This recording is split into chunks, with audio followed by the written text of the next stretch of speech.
niagize jeshi.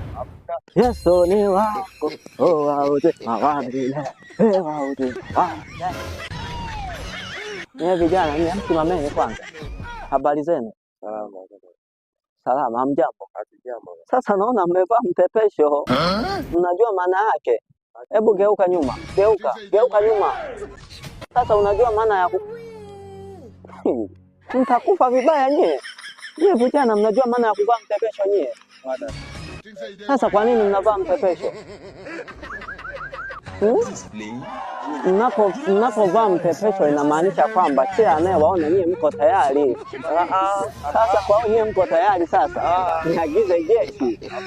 Sasa kama mko tayari sasa pandisha suruali hizo. Sasa hiyo ndio tabia njema, si ndio? Mnapovaa hivi mnamaanisha mko tayari. Sawa? Sasa msiwe mnavaa mtepesho. Mkivaa mtepesho maana yake mnamaanisha kwamba mwanaume kila anayewaona nyie mko tayari, mnaweza mkatoka naye. Mtakufa vibaya nyie, nawaambia. Mtakufa vibaya nyie.